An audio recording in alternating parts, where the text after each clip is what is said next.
Hey, thanks for watching, or re-watching my take on Enshrouded. I released a video with my gripes at the start of the weekend, but today when I went to work it had only about 40 views. When I left work it had over 1,000 and a bunch of comments, and this is wild for my channel.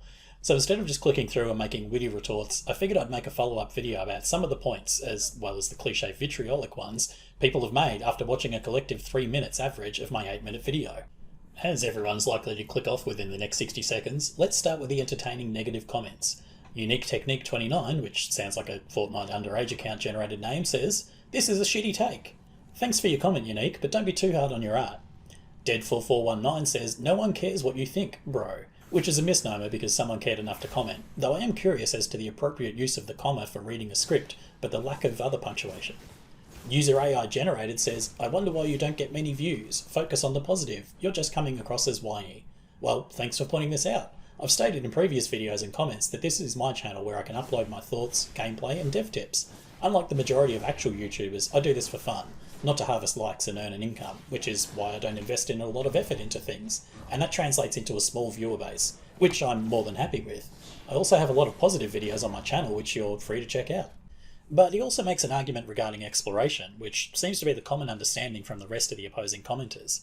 Perhaps I may not have articulated myself well enough in the original video, or maybe they just didn't watch all the way through, but I do actually like exploration. What I argued though is that forced exploration is not an adventure. Enshrouded forces exploration. It tells you that you need salt, so I've marked salt mines on your map.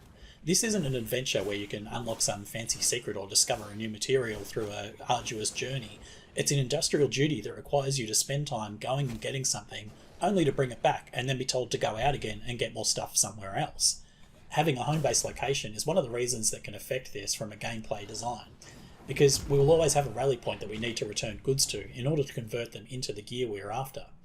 But that's where I was focusing my issue. I had spent a lot of game time not engaging with the game, but fulfilling this chore in order to partake in the fun exploration side of discovering tombs and dungeons and hitting them up for the goodies inside.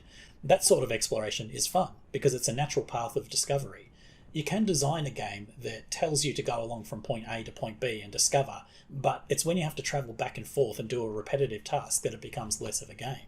There was a mix of other responses, some where people agreed with some of the points but provided their own perspective. And this is great. Everyone should have a say in what they think of the game, and I certainly welcome people who like the game to say what they like in the game and what they would change. Talking about game design is one of the fun things that I like about this hobby.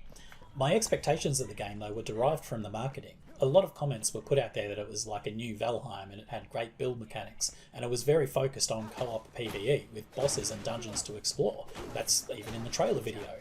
Sure, it does have those, but like I said in my video, I'm seeing more of the survival elements outweighing the co-op RPG side of things, and that's where it concerns me. The game is early access though, but the devs are also open to the thoughts and opinions from across the user base, which is why I encourage people to talk about elements that they do and don't like about it, rather than just praise it as the next best thing until a month's time when it disappears for the next big thing to hit social media. Which leads into the last argument, which I believe is one of the worst, but I've copped it before when discussing this issue. The game sold a lot, so therefore a lot of people like it. This is a very silly statement to make, and while Brian here doesn't say it in a nasty way, and I by no means wish to shame him, I want to show something that I brought up the last time I had this argument.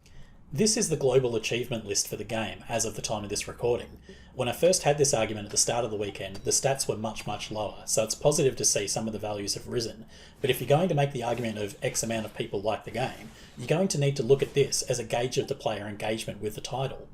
It's only been a few weeks, so it's better to take these stats at the end of a month to help smooth out some of the outlier issues that could impact the figures. But looking at this, only half of that million players have actually made it to level 5, which is still tier 1 of the game. Only 30% have made it through to level 10. Given that the Revel Woods is a level 13 area, and I struggle in it at level 10, this is looking like the majority of players aren't getting past tier 1, and are either focusing more on building pretty houses, or just giving up on the game.